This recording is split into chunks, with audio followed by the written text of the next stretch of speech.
Dating apps से अरे भयानक फ्रॉड्स हो रहे हैं अरे सर। भयंकर फ्रॉड हो रहे हैं बच्चा आजकल। किसी को बता भी नहीं पाता। हाँ, डेटिंग एप्स के नाम पे तो क्या बताऊं सर, केसेस पुलिस स्टेशंस में इतने सारे केसेस हैं।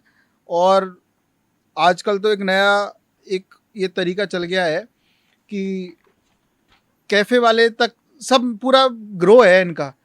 लड़की का दोस्त कैफे वाला, कैफे वाले का दोस्त कोई और वहाँ पे लड़के को ये भी पता है कि भाई इसी कैफे पे लेके जाना है जिससे कैफे वाले की भी बिक्री होगी, वो भी होगा। बाद में उनको फिर झूठे रेप केस में फंसाने की। तो एक केस बताता हूँ सर मैं, बड़ा अजीब सा केस है लेकिन प्रैक्टिकली होता है, शायद इसको सुनना भी चाहिए सबको। दो लड़के एग्ज़ाम देने आते हैं जयपुर में, और एग्ज़ाम दिया उन्होंने, इंटेलिजेंट थे। किसी से कांटेक्ट किया, और कांटेक्ट करने के बाद वो किसी लड़की के संपर्क में आए जो उनको फिजिकल रिलेशन बनाना था उस लड़की से। उन्होंने रात को पार्टी वार्टी की, किसी ब्रोकर ने उनको दिलवाया कि भाई ऐसे ऐसे आप ये काम कर सकते हो। ठीक है, उन्होंने जो भी जैसी तरीके से अपनी रात गुजारी। उसके बाद उस लड़के का फ़ोन, तब तक मेरे को कोई आइडिया नहीं, मैं अपने नॉर्मल कोर्ट वर्क में, लगभग 3 बजे फ़ोन आया एक लड़के का कि सर मैं ऐसे ऐसे बोल रहा हूँ, आपका नंबर लिया था मैंने कहीं से, और आप प्लीज़ मुझे बचा लीजिए। मैंने, क्या हुआ ब्रदर? एक बहुत अच्छा एग्ज़ाम की प्रिपरेशन कर रहे थे वो।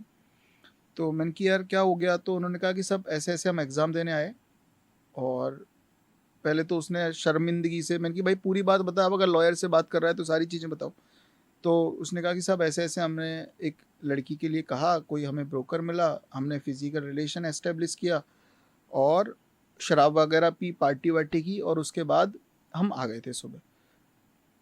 हमें पुलिस स्टेशन से कॉल आया है कि तुम्हारे खिलाफ रेप की एफआईआर दर्ज हो गई है, और हम ब्लैंक हैं। तो पहला सवाल कि भाई क्या प्रूफ हैं उन चीज़ों के? सर हमने अपने आईडी कार्ड्स दिए थे होटल में, हमारे आईडी कार्ड होटल वाले के पास हैं, होटल वाले के पास पूरे हमारे स्टेटमेंट मिल जाएंगे, और कोई कैमरा वैमरा लगा हो तो हमें वो भी नहीं पता। फिर ठीक है, पुलिस स्टेशन में जब हमने बात की, वो पर्टिकुलर पुलिस स्टेशन बताया, तो उन्होंने बताया कि यार आदर्श ऐसा तो कोई भी बात है नहीं, बट अगर है तो एक बार देखते हैं। मैंने कि सर ये इंसिडेंट हो सकता है क्योंकि ये उन लड़की की या फिर उस ब्रोकर की चाल है इन दो बच्चों को फंसाने के लिए। क्योंकि उन्होंने देख लिया था पैसे वाले बाप के बच्चे हैं, ये गाड़ी मेंटेन करते हैं, बढ़िया ढंग से कपड़े शानदार हैं, बढ़िया से बात कर रहे हैं, इनको फ़न करना था और उसके चक्कर में ये फंसा भी सकते हैं। फिर हमने कहा कि ठीक है डरो मत, जो भी है देखते हैं, क्योंकि उसमें कंसेंट थी, लड़की ने खुद ने आधार कार्ड दिया, सारी चीज़ें लड़की ने भी दी। ऐसा तो है नहीं कि आप ज़बरदस्ती करके लेके गए थे, जो भी होगा देखा जाएगा। अच्छा, इसमें एक जुड़ा हुआ सवाल मैं पूछ लेता हूँ। एक लड़का और लड़की 18+ हैं, हम्म। अपनी मर्जी से किसी होटल में जाके रुकते हाँ हैं, हाँ, जा सकते हैं। पर वहाँ पे जाने के बाद में अगर कोई वहाँ पे होटल के अंदर कोई हादसा हो जाता है, हम्म भाई वो गए अपनी मर्जी से, वो वहाँ हम्म पे कर हम्म सकते हैं, ये हम्म सबको पता है, आजकल हम्म मोटा मोटी लीगल है, हम्म बट वहाँ पे कोई उन दोनों के बीच में कोई हादसा हो जाता है, हम्म और फिर उस हादसे को, मान लो कमरे में कैमरा तो है नहीं, वहाँ पे अंदर कुछ भी हुआ, अब गए तो अपनी सहमति से थे, वहाँ हम्म से लड़के अब चीखती हुई बाहर आए। हम्म।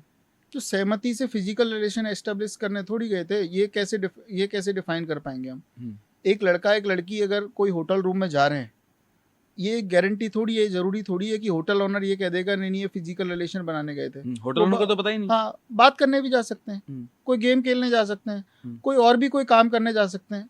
नहीं, मैं वो ओ ट्रैपिंग से जोड़ने की हाँ हाँ कोशिश कर हाँ रहा था हाँ, कि ये इस उसी में तरह के हाँ भी एक केस मेरे को हाँ पता है। हाँ हाँ, उसमें ये भी तो बात आएगी ना, लेकिन स्टेटमेंट डिपेंड करते हैं ना उस चीज़ हम्म, में। एक तो बात है कि मेरे को ज़बरदस्ती लेके गया, रेप किया। हम्म, अब इसमें स्टेटमेंट किसका आएगा?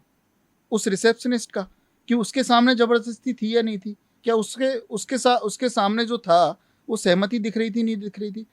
अगर लड़की ने ये एफआईआर की है कि मेरे को ज़बरदस्ती उठा के लेके गए दोनों लड़के, उसमें उस रिसेप्शनिस्ट का स्टेटमेंट तो काम आएगा ना, हम्म, कि साहब नहीं नहीं हमारे सामने लड़ाई तो नहीं कर रहे थे, हम्म, लड़की ने खुद ने अपनी मर्जी से अपनी आईडी दी थी, आईडी दी। ये डिफेंस बनेगा अपना। हम्म, इस केस में क्या होता है?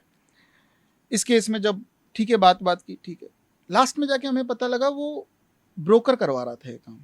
ब्रोकर को पता लगा कि इस तरीके से सारी चीज़ें हुई हैं, तो ब्रोकर ने 2.5 लाख रुपए की डिमांड की उनसे, ओके, कि आपको 2.5 लाख। अब ये उन लड़कों और उन बच्चों के लिए जो ये काम करते हैं, क्योंकि यंगस्टर्स के साथ ये बड़ा कॉमन है कि आपके साथ क्या क्या इश्यूज हो सकते हैं। और वहाँ पे फिर अगर हम बात करें उस पॉइंट की, प्रोटेक्शन वो सब इमेच्योर हो जाती हैं वो चीज़ें उनकी, क्योंकि घर वालों को पता लग गया तो अब ये नहीं कहोगे मैंने ये लगा के किया था नहीं किया था, ये बिल्कुल। सारी फालतू की बातें हैं। तो उस टाइम पे उन लड़कों से हमने पूछा कि भाई बताओ क्या चाहते हो। मैंने की केस तो अभी किया नहीं, पुलिस ऑफिसर से हमने बात कर ली है और थोड़ा सा फेस करना पड़ सकता है। अगर भाई पहली बात तो 99% ये लोग केस नहीं करेंगे क्योंकि ये खुद फ्रॉड है, खुद फ्रॉड। लेकिन बाई चांस कर भी दिया तो तुम्हें फाइट करना पड़ेगा कि तुमने इलीगल काम नहीं किया था। रेप का मतलब क्या होता है? जबरदस्ती किसी लड़की को हरेस करना और उसके साथ फिजिकल रिलेशन बनाना। जबरदस्ती तो नहीं थी, कंसेंट थी दोनों की। अब जब कंसेंट थी तो रेप बनता ही नहीं है। अब हमने क्या दो ऑप्शन दिए भाई, या तो तुम कॉम्प्रोमाइज करो या फिर उस फाइट करो। अब लड़कों के साथ या कॉमन मैन के साथ वो कॉम्प्रोमाइज वाली स्थिति आ जाती है कि ठीक है 1,50,000 छूट है। वही किया उन्होंने, उस ब्रोकर को पैसे दिए और वो छूट गए। लेकिन 2-3 दिन तक ये उनके दिमाग में टेंशन रही, घर पे नहीं बसा सकते थे क्योंकि 2-3 दिन में जाके कॉम्प्रोमाइज़ हुआ, उनकी डिमांड्स बढ़ने लग गई।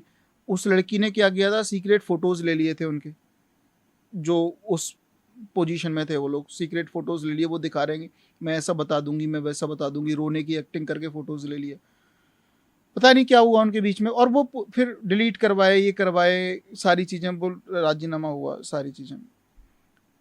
अब ऐसी परिस्थिति में चलो उन दो लड़कों के साथ हुआ, अपन ने पॉडकास्ट पे डिस्कस भी कर लिया। अभी भी कितनी गलतियां करते होंगे ये लोग। बिल्कुल। मैं अभी इस वाले पॉइंट से आपके कैसे बच्चों के लिए लर्निंग है, हाँ। आप ज़्यादा समझाएं तो अच्छा रहेगा। हाँ। कि पहली बात तो इन चीज़ों में पढ़ना ही क्यों है। 100% नहीं पढ़ना है इन चीज़ों में, 100% नहीं पढ़ना। और अगर आप पढ़ गए ना ब्रदर, तो आप मजबूती रखें, डरे ना, ब्लैकमेल ना हो। अगर कोई कहता है कि मैं आपके मम्मी पापा को बता दूंगा, अगर कोई कहता है ऐसा कर दूंगा, वह देखो आपके मना करने से कोई रुकने वाला है नहीं। कोई करेगा तो करके ही मानेगा वो। पहली चीज़ तो डरना नहीं है। दूसरी चीज़, अपने पिताजी से कुछ भी ना छुपाएं। अगर आप मर्डर भी कर दोगे ना किसी का, तो एक आदमी मिलेगा जो कहेगा मेरी भाई पूरी प्रॉपर्टी ले लो, जो इसका केस लड़ने के लिए कम से कम वकील तो मैं हायर करूं। एक पिताजी ऐसे भी मिलेंगे जो कहेंगे कि यार मर्डर कर दिया, इसको सजा मिलनी भी चाहिए, लेकिन ये आइडियल कंडीशन है, आजकल कम। हाँ आजकल कम है। लेकिन एक आदमी ऐसा मिलेगा कि जो ये कहेगा कि हाँ मैं मेरे बेटे के साथ हूँ।